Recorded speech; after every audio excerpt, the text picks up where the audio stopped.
Good morning and happy Tuesday, August 13th already. If you are joining us or have joined us, please put in the chat just below you'll see the little pointer with the little red on the right here. Welcome to live chat. If you would just please enter your name so I can see that you are in the room here for the next 20 minutes.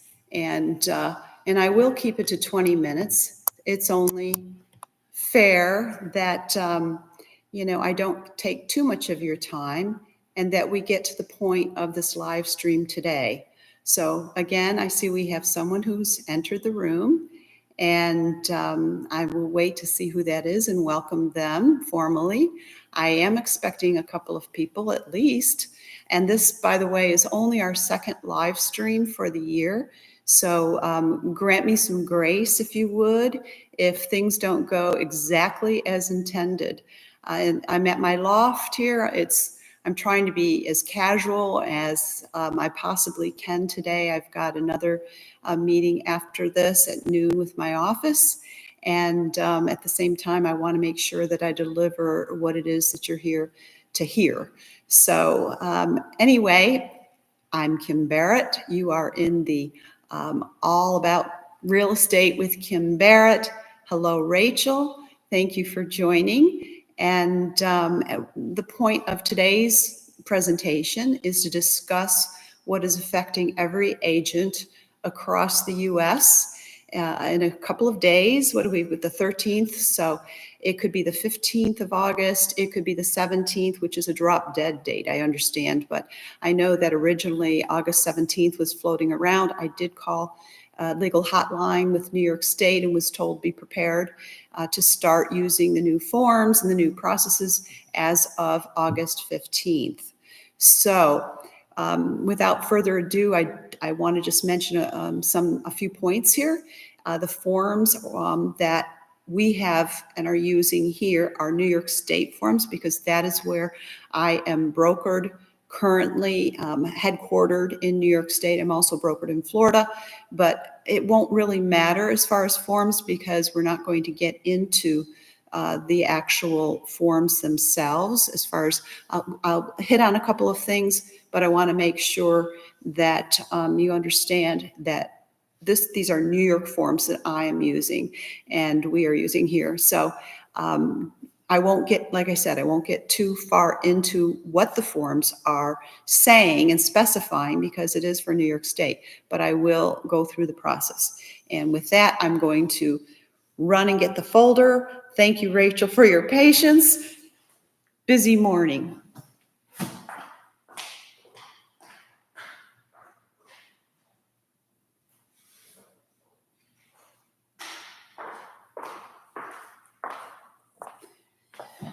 This live stream is being recorded, so for those who come in a little bit late or couldn't make it, it is recorded, and I can certainly provide a copy of that recording to those who signed up appropriately.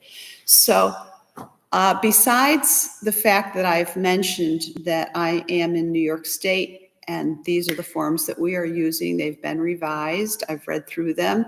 Or have started to read through them. And I don't see anything that's disturbing, but I want to make sure that there's no conversation in this live stream via the chat that has anything to do with commissions. I'm certainly not going to be speaking about commissions at all. And that's really a broker's position. So I would just suggest that anyone here or who's listening to the recording, that you speak directly to your broker and ask them if they haven't already shared. I'm hoping that in the next few days, if they haven't already done that, that they share what their policy is on commissions, but that's something that we're not going to discuss in this particular presentation. So presenting the buyer agency agreement or exclusive right to represent agreement or contract is not as scary as it may seem. And the reason why I say scary is because there are so many agents across the country who do not or have never used this agreement.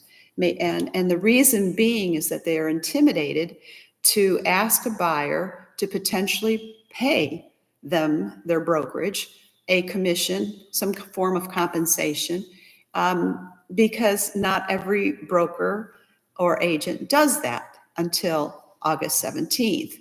So their fear, for the most part, was that if I'm asking the buyer or telling the buyer that they will be compensating my broker for any transaction that comes to fruition, then the buyer will go elsewhere. I have never found that. I will share a couple of stories, but I have never found that. And again, I want to be sensitive to time because it looks like we're already 5 minutes into our presentation here, or into our live stream.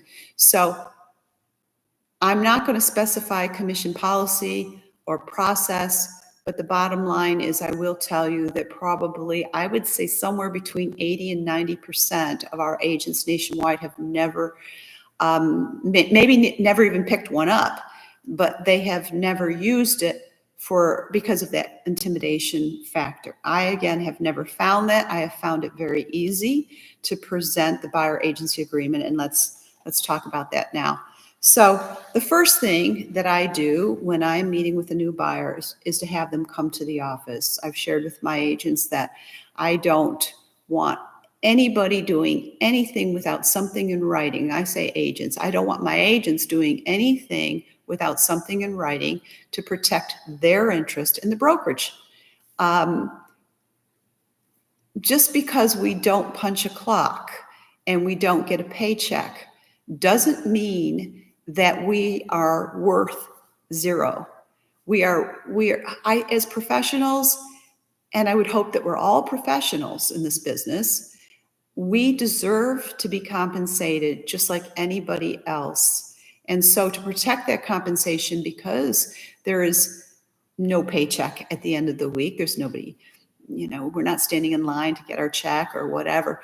We have to be particularly careful and protective of the time that we spend. So there is no looking up homes for someone on the multiple listing system. There is no doing anything in my mind except recommending a particular lender if a buyer is interested in meeting with us, me or one of my agents. I suggest that they have their buyer pre-approved before they set up that meeting. If the buyer's not approved to buy a home, why are we setting up a meeting and then spending time with someone who at the end of the day just can't qualify? So number one, get the buyer qualified before you meet, pre-qualified. And then you meet them in the office. It's a safe place. You've maybe never met this buyer, and it could be a referral. It could be someone who contacted you through Facebook or however, maybe something that is out there. I was recently contacted by someone who just went to our website, a couple people who just went to our website. But I want to just make sure that agents are safe. And so I recommend you meet the buyer in the office for a couple different reasons. But one is to look them straight in the eye and in a few minutes decide, do you really want to work with this buyer? You already know that they're qualified, but you want to know, do I really want to work with this particular buyer? And vice versa. They may want it to just have a conversation and see if they want to work with you. So that's number one, or number two after the pre-qualification process. Number three is to build some kind of rapport. If you like the buyer and you want to continue with the relationship and create a client relationship, then you basically want to establish some kind of rapport. So without asking what they want to buy, and you know that they're there to meet with you because they do want to buy a home, but I would suggest that you just casually build in just a few minutes, just find that element of commonality. Let's talk about that. Ask about their family, and they're just a few things. Do they have children? Maybe their names, their ages, how many times have they bought a house or sold a house? These are just random, but, I would say relationship building questions. You're creating rapport. So that's the next step.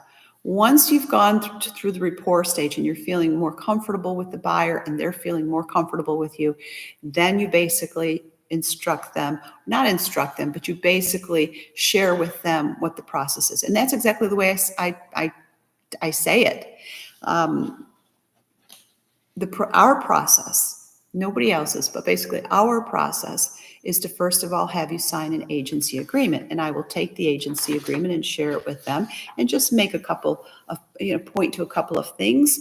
And it's mandated by the Department of State, and it just basically outlines who is representing who in this particular transaction. And of course, I would be representing you as a buyer.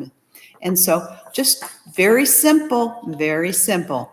And you can certainly then hand it to them so they can take a quick look at it, see if they have any questions. The next thing I'm going to have you do is sign a fair housing agreement. And it just, same thing. I just want you to take a quick peek.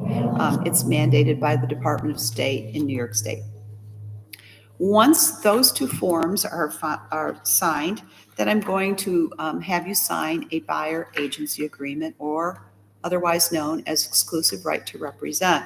And this agreement is between us. It is now, for the first time in the 42 years that I've been in business, it is mandatory that all agents have their buyers sign this agreement and before we can even go out shopping. So I want to make sure that you understand the important elements of this agreement. Bottom line is all contracts have a minimum of 3 parts. Number 1, who are the parties to the agreement? And of course, you're always doing business, just so you know, you're never doing business with a real estate agent. The agents are representatives of the brokerage. You're always doing business with a broker, whether you're a buyer or a seller. So this agreement is between Magellan and it would be yourselves. And then basically, so that's number 1, a part of the contract. The other part is, how long is this contract for? Certainly not indefinitely. If you were listing a home for sale, we would agree on a time frame to put the house on the market. And because you would not want to be held to the same brokerage for any period of time or for just indefinite time. Same with the buyer agreement here. It's not it's not an agreement forever. There is a time frame attached, and the goal is for us to accomplish what you are looking for in a new home within that time frame. So number 1, who are the parties to the agreement? Number 2, how long is this contract for? And number 3, what does the compensation look like? Because that's key also. So this agreement has been around for a very long time. Like I said, the only difference between now and previous was that it was never mandatory, but it is mandatory, of course, now. So the compensation agreement has not changed. The clause that states the compensation basically states whether the buyer is going to be paying, what percentage, I should say. Is the buyer going to be compensating the broker a percentage of the sale or a dollar amount? So there's a place for each. The brokerage will have their own policy. And as I mentioned earlier, I'm not going to get into policies and commissions and whatever here, because that would be antitrust, an antitrust error, I should say. So your brokerage needs to counsel you on what your policy is as far as compensation from the buyer. Can you put a 0 in there? Absolutely, you could, I guess, but that's again for your brokerage. So it's up to your broker to counsel the agents on what the policy is. The next piece is, if you look at, if you read through it, it will state that the agent, and I usually tell them too, this is our policy on compensation. And so I tell them what I'm going to put in there in that particular paragraph, whether it's a percentage or whether it's a dollar amount. And then I basically tell them what the language here in this agreement says is that I am going to do everything that I can to get my compensation for the brokerage from the listing agent or the seller. However, in the event that I can't collect that compensation, then you will be paying the commission due or part of it. So if the seller or the listing agent agrees to compensate a certain percentage of what this agreement says, you'll be paying the difference unless I can collect, or the brokerage can collect, my brokerage can collect the entire commission from the listing agent or the seller.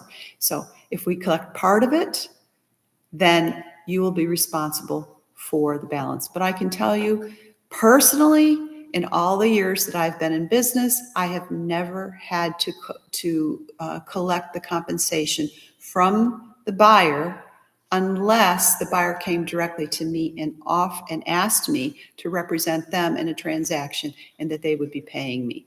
So the goal is to get compensated from the listing agent or the seller, but we need to be protected. And the reason why you're signing this agreement is because you want that protection. You want your own representative to protect your best interests. So I just wanted to let you know that this is our policy to sign the agency agreement, the fair housing agreement, and then, of course, the agreement for us to do business. And I then would hand them this and give them as much time as they need. I would certainly go through a few more things, and you may want to highlight where it is that you particularly want to discuss certain things with your buyer. But so you could highlight, and then basically what I want to point out is after you've shared your process and what we have to do, the next thing is to kind of pause and please give them enough time to read through so they feel comfortable with your presentation and with the paper, the agreement, answer any questions that they might have, and then ask to go forward. Are you ready to go forward? Now you'll notice that there was never a conversation about what do you want to buy, where would you like to live, how many bedrooms, how many baths, and don't talk square footage, because square footage is always deceiving and people always want more square footage than they can actually afford. So if you're smart, you will not mention square footage and ask them not to either. You're really looking to, what you really want to find out is four things. What does the floor plan look like? Do you need a living room and a family room, or would a great room suffice? Do you need a formal dining? Do you need an office? How many bedrooms? How many baths? How many car garage? How big a lot? Do you like corner lots? Is that okay? Or you want to stay away from corner lots? You ask them, and of course, locations. So ask those questions. But number one is floor plan. Number two is the amenities that are most important to you.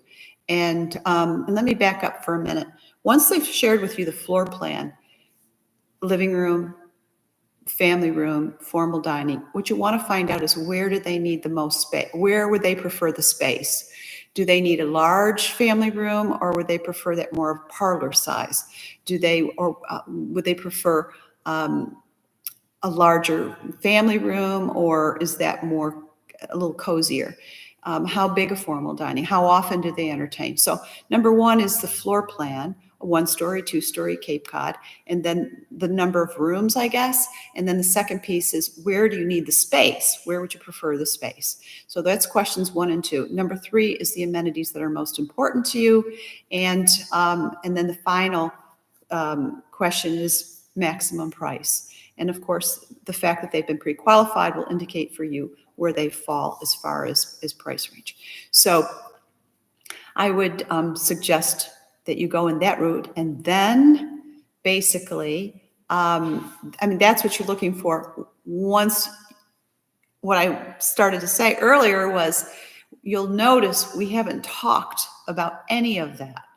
And the reason being is that I don't want to spend any time I don't want to waste their time, and I certainly don't want to waste any more of my time, other than I shared the process. We established a little rapport, and I shared, here's what our process looks like. This is our process. Number one, agency disclosure, fair housing. Here's the agreement. And then we haven't talked about anything else. Once you've gotten through your paperwork, then basically you sit back, you pause, take a breath if you need to, maybe give them opportunity to take a breath, and then you basically state, are you ready to get started?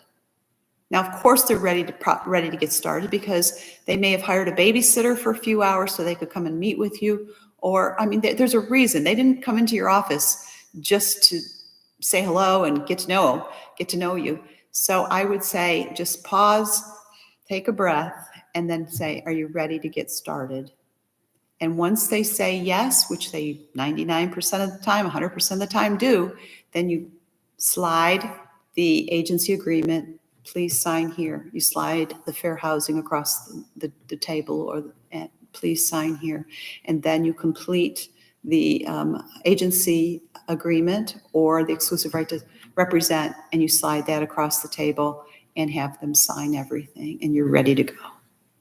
I hope you enjoyed this morning's live Q&A, and I wish you much success coming August 17th. If you have any questions, please reach out through the same app that you used to get into the meeting today. Thank you.